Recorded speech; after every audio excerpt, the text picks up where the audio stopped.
What I want to ask each and every one of you to do tonight is to remember who you are. Remember our history.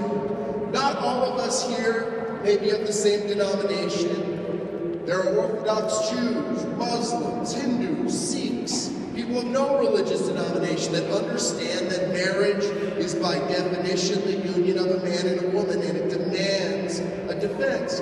But I will say it's pretty likely that those of us here share some respect for our Savior Jesus Christ.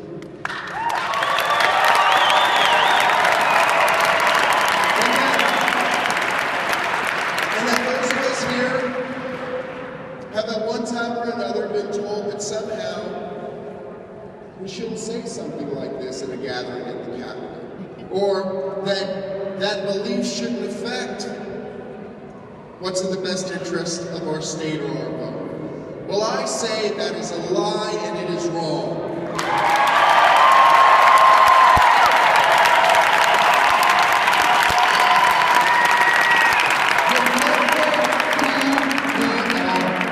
Throughout history, people of faith have stood up against gross injustices, stood up for true civil rights, going all the way back to Rome, where human beings were treated as if their value was nothing more than being thrown together in combat to kill one another so that people could watch them and get some sort of enjoyment. Christians stood up and they said, no.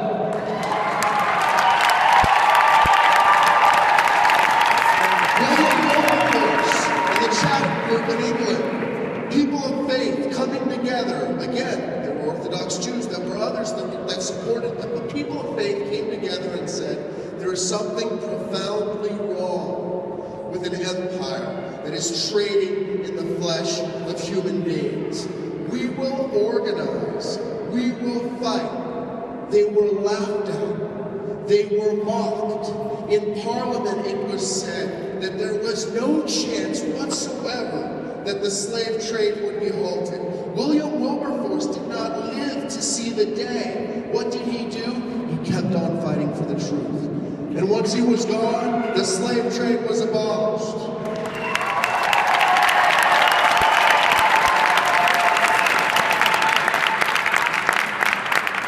There is an attempt, if we move forward in history, to hijack and whitewash the truth of the civil rights movement. And that truth is that leaders like Dr. King and others stood up precisely because of their Christian faith against overwhelming odds.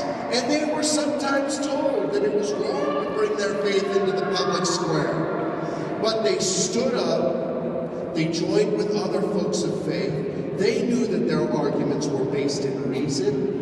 They knew it was unreasonable to treat people differently because of their color of their skin. But it was their faith that gave them the courage, Dr. King to go to prison, to have his home firebombed, to stand for the truth no matter what. It was faith that allowed that courage to fight for the truth.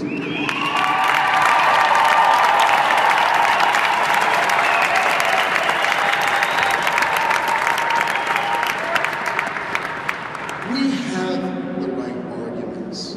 We have the right messages. You've seen them with people holding up the placards about kids needing a mom and a dad. We know what is at stake. But what we need are everyday heroes who know where they come from, who know what we've been through, who realize that we are standing up for the civil rights of all when we stand up for the truth about marriage.